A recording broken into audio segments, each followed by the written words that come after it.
बिस्मिल्लाहिर्रहमानिर्रहीम। अस्सलाम वालेकुम। इंशाअल्लाह मेरे सब बहन भाई ठीक ठाक होंगे। अल्लाह ताला आप सबको हमेशा खुश रखे, आबाद रखे, हंसता मुस्कुराता रखे। आज मैं बना रही हूँ मटन यखनी पुलाव। बहुत ही आसान तरीके से बनाएंगे। और इसको बनाने के लिए सबसे पहले मैंने 5 किलो मटन लिया है। इसको धोने के बाद मैं इसको कुकर में गला रही हूँ, क्योंकि गैस का प्रॉब्लम होता है, इसलिए इसको सिलेंडर पर बनाना पड़ता है। तो सिलेंडर में जो है गैस का मसला होता है, तो इसलिए इसमें डाल रही हूँ खड़े मसाले।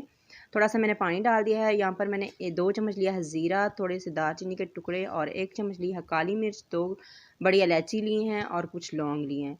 तो सब्ज़ इलायची भी कुछ मैंने इसके अंदर डाल दी हैं। इनको हमने यखनी के अंदर डालना है। तो अब इसमें नमक डाल देते हैं 2 चम्मच, और 2 चम्मच इसके अंदर डालेंगे हम पिसी हुई काली मिर्च। जब हम यखनी पुलाव बनाते हैं तो इसके अंदर काली मिर्च पहले से डाल दें तो ये बहुत ही अच्छा टेस्ट आता है इससे। तो अब इसको हम मिक्स कर लेते हैं। मिक्स करने के बाद हमने प्रेशर को बंद कर देना कुकर को, और इसको हमने 10 मिनट के लिए इसको टाइम लगाना है, क्योंकि ये जो मटन होता है वो बहुत जल्दी गल जाता है, इसको ज़्यादा टाइम नहीं लगता। तो इसलिए इसको हमने 10 मिनट लगाने हैं। तो अब इसको बंद कर देते हैं और इसको हम वेट लगा देते हैं। तो अब हमने गोश्त को गला लिया, उसको मैंने साइड पे कर दिया। अब यहाँ पर मैंने प्याज रख दिया ब्राउन होने के लिए। तो यहाँ पर मैंने लिया है 1.5 किलो प्याज।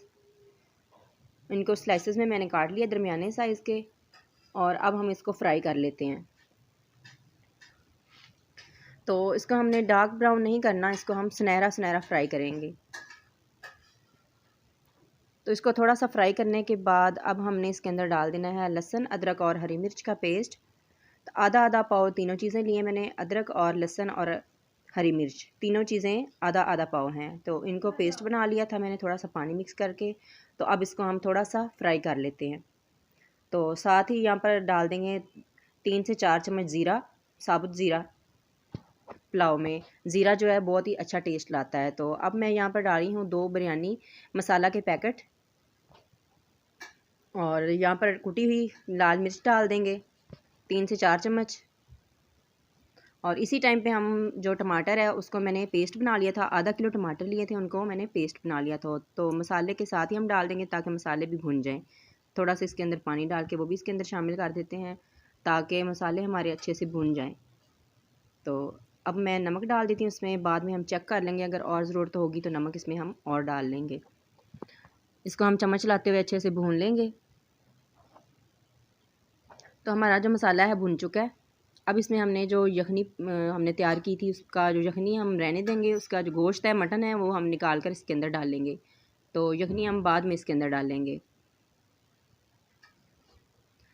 तो गोश्त जो हमारा गला हुआ है बहुत ज़्यादा टाइम नहीं लगेगा इसको, तो हम इसको हल्का सा भूनेंगे। और इसके ऊपर अब डाल देते हैं दही। 1 पाव दही मैं इसमें डाल रही हूँ, क्योंकि हमने टमाटर भी डाले हुए हैं, इसलिए इसमें हम ज़्यादा दही नहीं डालेंगे। तो दही का टेस्ट लाने के लिए मैं इसमें दही शामिल कर रही हूँ। वैसे इसमें टमाटर डालने के बाद ज़्यादा ज़रूरत नहीं पड़ती दही डालने की।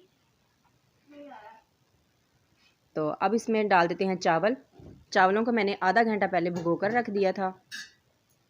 साबुत चावल लिया है मैंने 5 किलो, और 5 किलो ही हमारा मटन है। तो चावल सारे हम शामिल करने के बाद अब इसके अंदर पानी डाल देते हैं। तो जिस बर्तन से मैंने चावल को नापा था उसी बर्तन के साथ मैं पानी डाल रही हूँ। तो अब इसको हमने हल्का सा हिलाना है और इसको ढक कर रख लेते हैं ताकि उबाल आ जाए। तो अब मैंने इसको ढक के रख दिए ताकि इसको उबाल आ जाए, फिर इसको हम चेक कर लेंगे। तो यहाँ पर मैं थोड़ा सा इसमें सिरका शामिल करूँगी। एक बार इसको मिक्स कर लेते हैं।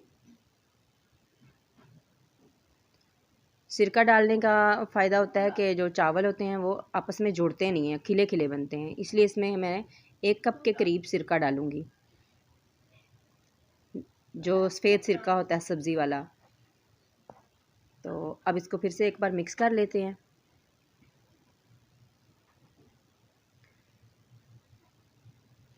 तो तो इंशाल्लाह आपको आज की रेसिपी भी बहुत पसंद आएगी। आपने मुझे कमेंट करके बताना है।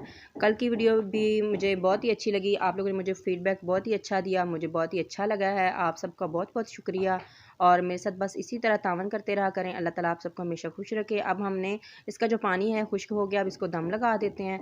तो दम में इसको लगाऊंगी 20 मिनट तक। तो इसके ऊपर कोई वज़न रख देते हैं ताकि जो इसकी गैस है वो इसके अंदर ही रहे, भाप जो है। तो अब यहाँ पर मैंने 20 मिनट के बाद इसको जो दम है वो चेक कर लेते हैं। तो यहाँ पर बहुत अच्छा सा दम लग चुका है। तो अब इनको हल्के हाथों से हम मिक्स करेंगे। तो ये देखिए माशाल्लाह बहुत ही अच्छे से हमारे यखनी पुलाव बन चुका है। मटन यखनी पुलाव बहुत अच्छी सी खुशबू भी आ रही है और इंशाल्लाह आपको भी बहुत ही पसंद आया होगा। दुआ में याद रखिएगा। अल्लाह ताला आप सबको हमेशा खुश रखे। प्लीज़ चैनल को सब्सक्राइब कर लिया करें। जिस मेरे बहन भाई ने किया नहीं किया हुआ और जिस मेरे बहन भाई ने चैनल को सब्सक्राइब किया हुआ उनका बहुत बहुत शुक्रिया। और वीडियो को लाइक किया करें, शेयर किया करें। अल्लाह हाफिज़, अस्सलाम वालेकुम।